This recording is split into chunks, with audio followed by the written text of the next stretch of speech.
ธรรมย่อมไหลไปสู่ธรรมของผู้มีศีลสมบูรณ์ด้วยศีลอุดมไม่ต้องทำเจตนาว่าขอความไม่ร้อน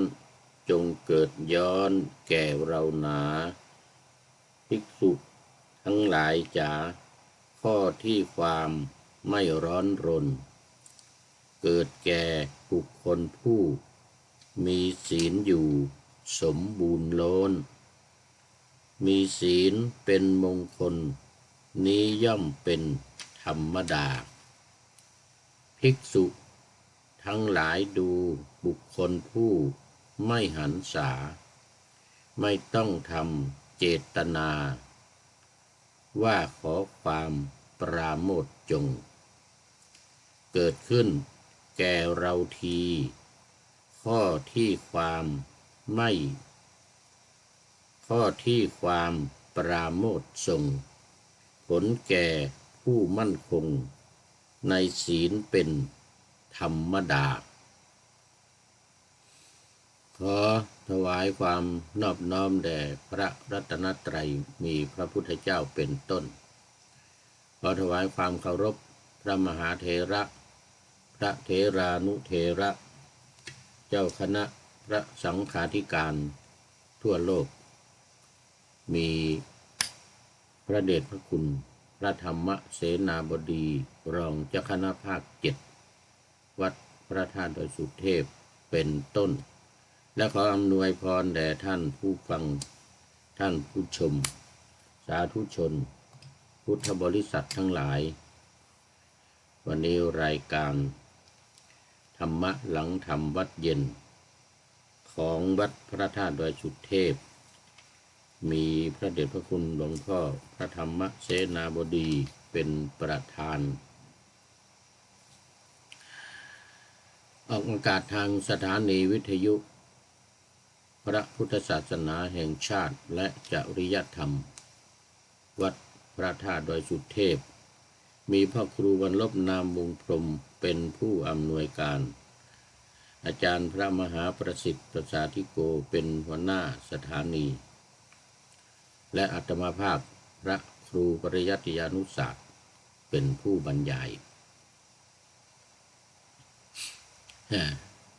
เป็นประจำทุกวันเวลา 18:40 นาทีไปจนถึง 19:10 นาทีโดยประมาณวันนี้ก็บันทึกเสียงล่วงหน้าไลฟ์สดสวัยไลฟ์สด จากวัดพระธาตุดอยสุเทพเยอรมันฮิลซินบาร์กซีเกนประเทศเยอรมนีวันนี้เป็นวันอาทิตย์ก็มีญาติโยมหลายท่านมาช่วยกันเตรียมงานกางเต็นท์เตรียมสถานที่ในการที่จะจัดงานวันสงกรานต์ในวันที่13วันอาทิตย์หน้า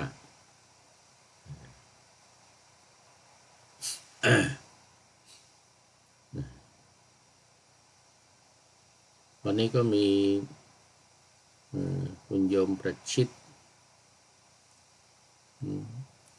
โยมยุพรโยมอ๊อบแอปโยมลำดวนนะที่มาแล้วก็มีคุณโยมต้อมมาช่วยกันเตรียมงานขอโมทนาเป็นอย่างยิ่ง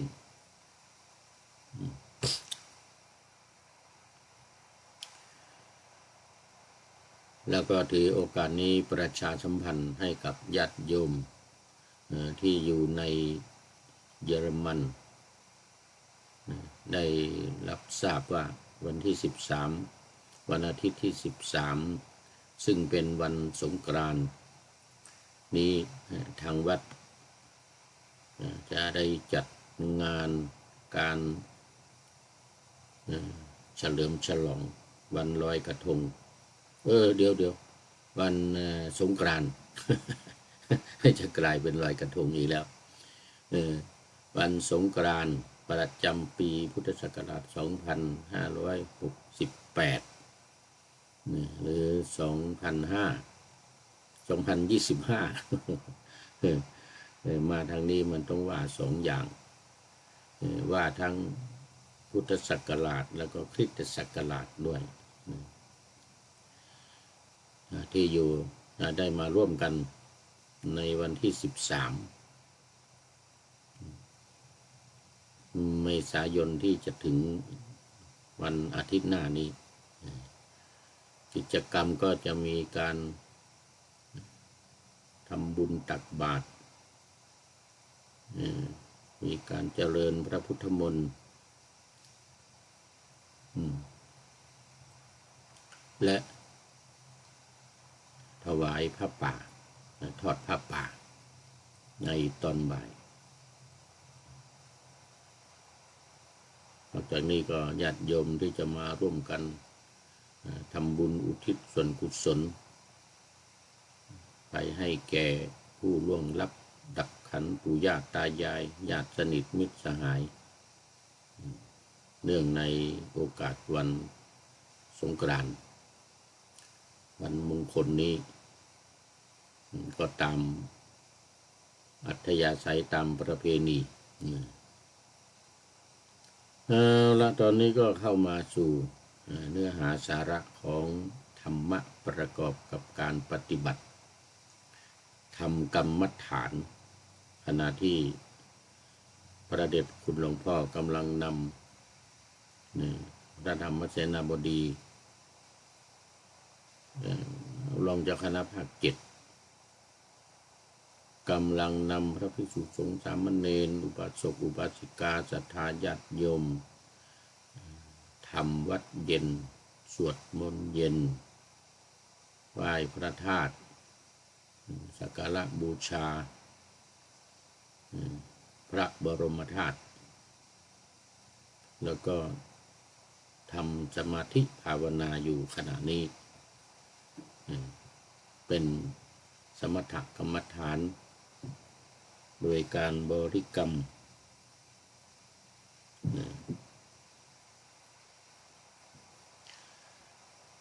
พุทธานุสติคือ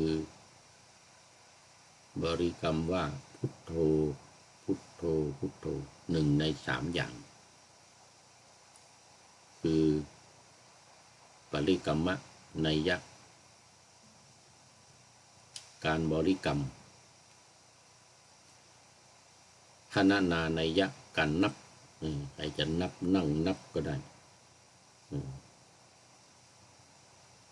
ยืนเดินนับเท้า6 ระยะที่ 1ขวาย่างหนอซ้ายย่างหนอระยะที่ 2ยกหนอเหยียบหนอระยะที่ 3ยกหนอย่างหนอเหยียบหนอระยะที่ 4ยกส้นหนอยกหนอเหยียบหนอระยะที่ 5ยกส้นหนอยกหนอย่างหนอลงหนอเหยียบหนอระยะที่ 6สุดท้ายยกส้นหนอยกหนอย่างหนอลงหนอถูกหนอกดหนอนี่เป็นต้นการเดินหรือการหรือนั่งหรือตามในพระไตรปิฎกก็ว่าเดินก็รู้ว่าเราเดินยืนก็รู้ว่าเรายืนนั่งก็รู้ว่าเรานั่งนอนก็รู้ว่าเรานอนอันนี้ก็ตามในพระไตรปิฎก อิริยาบถทุกอิริยาบถมีสติรู้อยู่ตลอดเวลาแต่การนับเท้าการเดินนับเท้าการนั่งนับท้องนี่นะท้องยุบนี่เป็นวิธีการใหม่มาจากประเทศพม่า ก็ตามแบบของสำนักศาสนวิสาในพม่ามันจะมี2 สำนักนะสำนักศาสนวิสานี่นับปลายลมคือลมเข้าลมออกที่ท้องทำให้ท้องยุบนี่เขาเรียกว่านับปลายลมอีกสำนักหนึ่งสำนักสมเยนี่นะอีกสำนักสมเยนี่นับต้นลมดูต้นลมคือลมเข้าลมออกที่ปลายจมูกนี่จะกำหนดลมเข้าลมออกปลายจมูกเรียกว่าดูต้นลมมี2 สำนักไอ้ที่ว่ายกย่างเหยียบนี่เหมือนกันแต่เวลานั่งเวลานั่งนี่จะดูลมต้นลมเขาเรียกว่าต้นลมดูที่มันเข้าจมูกเราเนี่ยกำหนดอยู่ตรงนั้นลมเข้าก็รู้ว่าลมเข้าลมออกรู้ว่าลมออกนี่นะลมเข้าสั้นออกสั้นเข้ายาวออกยาวนี่ตามอานาปานสติอานาปานสติส่วนสำนักกำหนดอาการพองอาการยุบนี่ก็เป็นอานาปานสติเหมือนกันแต่ไปกำหนดที่ปลายลมคือลมเข้าไปแล้วทำให้ท้องพองว่าพองหนอลมออกมาท้องยุบว่ายุบหนอเนี่ยพองหนอยุบหนอเนี่ยหรือบางสำนักก็ว่าพองยุบไม่มีหนอก็มีพองยุบพองยุบพองยุบอย่างที่เคยไปสำนักวัดเขาสมโพธิของหลวงพ่อคงจัตตมโลนี่นะอันนั้นเป็นประเภทมันไม่มีหนอแต่เอาแค่พองกับยุบพองก็ว่าพองยุบก็ว่ายุบพองยุบพองยุบ แต่มันจะมีการออกกรรมนะปฏิบัติไปปฏิบัติกรรมเก่าจะออกมาเช่นเป็นนักร้องนี่ก็จะลุกขึ้นมาร้องเพลงนี่เป็นนักมวยก็จะลุกขึ้นมาแล้วก็ทำท่าลำมวย อย่างนี้เป็นต้นนั่นเอาแต่พองกับยุบบางที่ก็เอาเรียกอะไรปูงแฟบไปทางภาคอีสานภาษาท้องถิ่นว่าปูงแฟบนะท้องพองว่าปูงท้องยุบว่าแฟบนู่นสำนักวัดเนินพะเนาที่จังหวัดหนองคายปูงแฟบก็ได้เหมือนกันทั้งนั้นแหละทำยังไงที่จะกำหนดแล้วให้ใจสงบเป็นสมาธิเป็นใช้ได้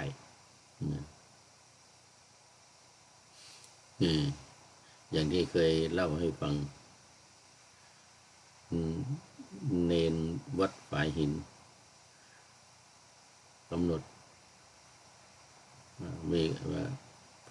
อปฏิบัติเสร็จแล้วก็สอบถามสอบอารมณ์โอ้เนนสมาธิดีไหมวันนี้โอ้ดีมากข้าพเจ้าเหมือนเนนกำหนดยังไงอึ่งหนอเขียดหนอว่างั้นนะสำนักวัดไผ่หินมีแล้วนี่อึ่งเขียดนี่มีนะมีครับว่างั้นนะผมนี่แหละว่างั้นนะกำหนดอึ่งเขียดถ้ามีหนอด้วยก็ได้อึ่งหนอเขียดหนอถ้าไม่มีก็อึ่งเขียดก็ได้เสร็จแล้วมีอีกรูปหนึ่งเขากำหนดพ พองหนอยุบหนอกันไม่เอาอึ่งเขียดก็ไม่เอาโน่นวันนั้นไปกำหนดคิมจองอึนกับมุนแจอินเลยนะเวลาหายใจเข้าท้องพองว่าคิมจองอึนประธานาธิบดีของเกาหลีเหนือเนี่ย หัวเราะกันวันนี้สมาธิดีมากนะอาจารย์วันนี้สมาธิดีมากเลยนะเป็นกำหนดยังไงก็กำหนดลมเข้าท้องพองว่าคิมจองอึนมันอ้วนเหมือนกันนะ มันอ้วนโอ้เหมือนอึ่งอ้วนเหมือนอึ่งนี่ก็เลยเอาชื่อมากำหนดโอ้สมาธิดีมากนะเพราะมันเดินคู่กันกับประธานาธิบดีอะไรมุนแจอินประธานาธิบดีเกาหลีใต้เพราะนั้นก็มีประชุมกันที่หมู่บ้านปันมุนจอมหมู่บ้านเขตปลอดทหารนะหมู่บ้านปันมุนจอมก็ไปเยี่ยมกันแล้วก็ไปประชุมกันทีนี้ก็เดินคนหนึ่งพร้อมเหมือนเขียดมุนแจอินนี่นะมุนแจอินของเกาหลีใต้แล้วของเกาหลีเหนือคิมจองอึนคนปัจจุบันเนี่ยแต่ว่ามุนแจอินตัวนี้ตายไปแล้วตอนนี้คนใหม่ละคนใหม่ก็ถูกปลดอีกแล้วเนี่ยมา2-3 วันมาเนี่ย2-3 วันมานี้ถูกปลดไปคนหนึ่งนะไปประกาศกฎอัยการศึกปฏิวัติเลยผิดกฎหมายรัฐธรรมนูญถูกปลดไปคนหนึ่งนะเดี๋ยวกำลังจะเลือกตั้งใหม่เนี่ยภายใน60 วันเนี่ยตอนนั้นมุนแจอินกับคิมจองอึนเดินคู่กันที่หมู่บ้านปันมุนจอมมันลงข่าวพอดีเขามาลงข่าวเน้นดูทีวีพอดีมันแล้วก็มาทำสมาธิภาวนาก็เลยเอามากำหนดเป็นอารมณ์โอ้ดีมากได้สมาธิดีมากวันนี้วันนี้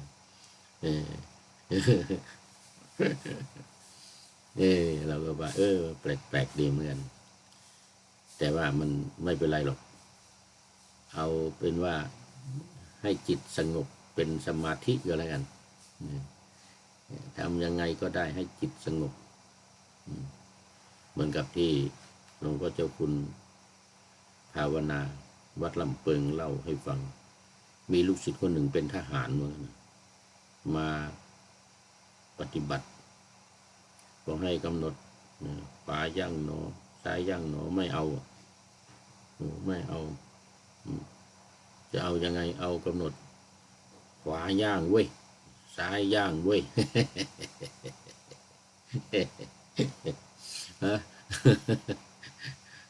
ขวาย่างเว้ยซ้ายย่างเว้ยไม่เอาหนอเป็นทหารโอ้ขอต้อนรับคุณโยมวัฒนากันทวีสาธุเจ้าฝนตกเจ้าโอ้ฝนตกผมละจังไม่ฝนตกเลยนี่อ๋อคุณโยมวัฒนาโอ้ตอนนี้อยู่ไหนเนาะไม่แจ่มหรือเปล่าเนี่ยฝนตกเมื่อวานนี้มีรายงานมาคนหนึ่งว่าฝนตกที่แม่แจ่ม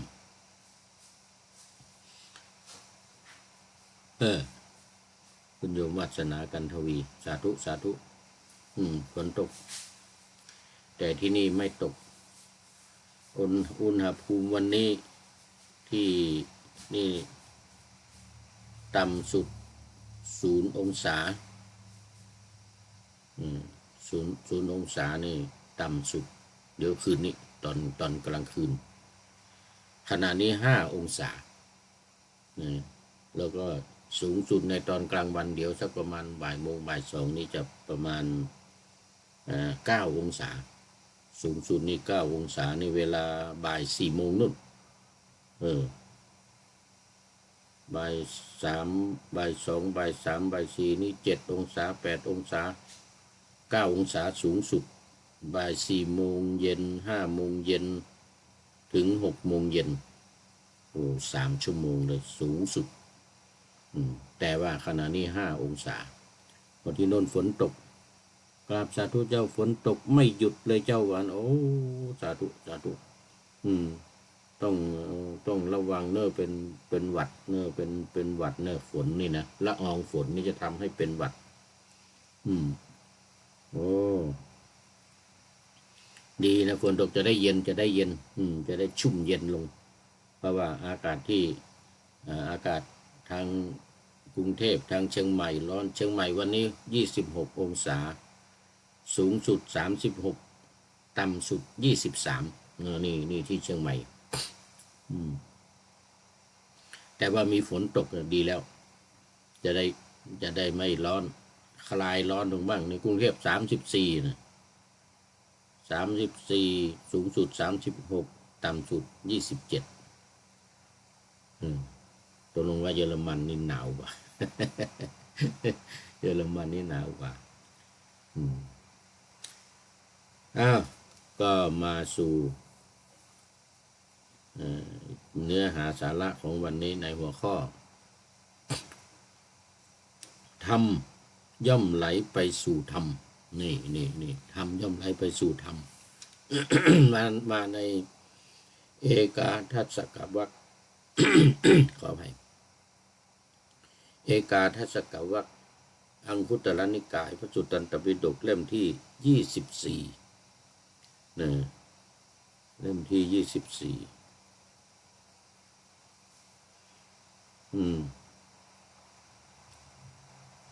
หน้า336ข้อที่209ดังที่ปานาธรรมานไว้ว่าธรรมย่อมไหลไปสู่ธรรมของผู้มีศีลสมบูรณ์ด้วยศีลอุดมไม่ต้องทำเจตนาว่าขอความไม่ร้อนจงเกิดย้อนแก่เราหนาภิกษุทั้งหลายจ๋าขอข้อที่ความไม่ร้อนรนเกิดแก่บุคคลผู้มีศีลอยู่สมบูรณ์ล้นมีศีลเป็นมงคลนี้ย่อมเป็นธรรมดาภิกษุทั้งหลายดูบุคคลผู้ไม่หันษาไม่ต้องทำเจตนาว่าขอความปราโมทย์จงเกิดขึ้นแก่เราทีข้อที่ความปราโมทย์ส่งผลแก่ผู้มั่นคงในศีลเป็น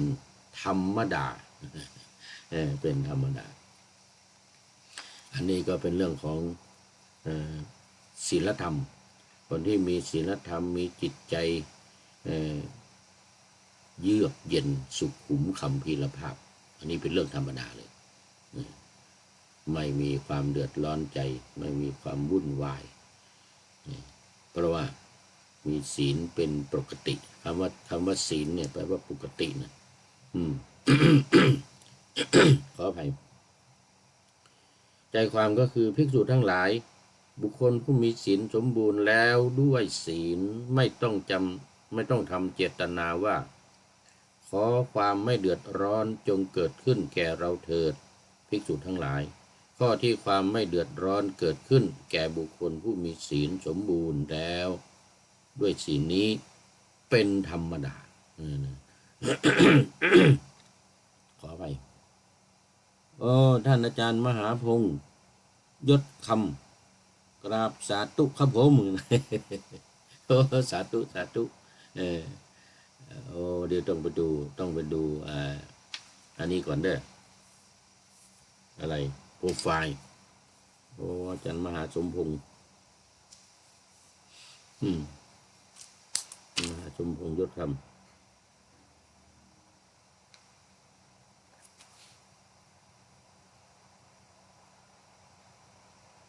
สาธุขอบคุณมาก ภิกษุทั้งหลายบุคคลผู้ไม่มีความเดือดร้อนไม่ต้องทำเจตนาว่าข ขอความปราโมทย์จงเกิดขึ้นแก่เราเนี่ยขอกายของเราจงสงบเถิดนี่ขอเราจงเสวยสุขเถิดหรือขอจิตของเราจงตั้งมั่นเถิดขอเราจงรู้จงเห็นตามเป็นจริงเถิดไม่ต้องมีเจตนาที่จะขอไม่ต้องทำเจตนาไว้อย่างนี้ว่าขอเราจงเบื่อหน่ายเถิดอย่างนี้นะไม่ต้องขอเราจงคลายกำหนัดขอเราจงทำให้แจ้งซึ่งวิมุตติญาณทัศนะภิกษุทั้งเพราะว่าสิ่งทั้งหลายที่ว่ามาเนี่ยความปราโมทย์ก็ดีความสุขก็ดีอาการจิตตั้งมั่นก็ดีความเห็นตามเป็นจริงก็ดีเหล่านี้จะเกิดขึ้นแก่บุคคลผู้มีศีลเป็นปกติอันนี้เป็นเรื่องธรรมดาเลยไม่ต้องขอไม่ต้องตั้งเจตนาในการขอสิ่งเหล่านี้ภิกษุทั้งหลายวิราคะวิมุตติญาณทัศนะเป็นผลมีวิมุตติญาณทัศนะเป็นอานิสงส์นิพพิทามีวิราคะเป็นผลมีวิราคะเป็นอานิสงส์ยถาภูตญาณทัศนะมีนิพพิทาเป็นผลมีนิพพิทาเป็นอานิสงส์สมาธิมียถาภูตญาณทัศนะเป็นผลมียถาภูตญาณทัศนะเป็นอานิสงส์นี่มันจะต่อกันอย่างนี้สุขมีสมาธิเป็นผลมีสมาธิเป็นอานิสงส์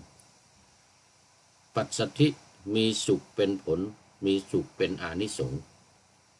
ปีติมีปัสสัทธิเป็นผลมีปัสสัทธิเป็นอานิสงส์ความปราโมทย์มีปีติเป็นผลมีปีติเป็นอานิสงส์ ความไม่เดือดร้อนมีความปราโมทย์เป็นผลมีความปราโมทย์เป็นอานิสงส์เหล่านี้เป็นธรรมดาเลยธรรมดาศีลที่เป็นกุศลมีความไม่เดือดร้อนเป็นผลมีความไม่เดือดร้อนเป็นอานิสงส์ด้วยประการดังนี้แหละภิกษุทั้งหลายธรรมย่อมไหลไปสู่ธรรมธรรมย่อมยังธรรมให้บริบูรณ์เพื่อการถึงฝั่งคือพระนิพพานจากที่อันมิใช่ฝั่งหรือจากสังสารวัฏด้วยอาการอย่างนี้แหละวันนี้หมดเวลาพอดี ท่านอาจารย์มหาพงษ์ยศคำเป็นท่านสุดท้ายเอาสู่เส้นชัยของรายการวันนี้ขอบคุณและอนุโมทนาเป็นอย่างยิ่งและหลายท่านที่เข้ามาแล้วผ่านไปแล้วต้องขออนุโมทนาขออำลาพรากจากผู้ชมฟังที่เดินยืนนั่งนอนฟังทั้งหลายขอให้มีความสุขใจและกายสดชื่นสบายไปตลอดกาลนำเอาธรรมะไปปฏิบัติเพื่อให้กำจัดทุกข์ใหญ่ภัยพานพ้นเกิดตายในวัฏฏสงสารบรรลุนิพพานทุกท่านกันเถิดขอเจริญพร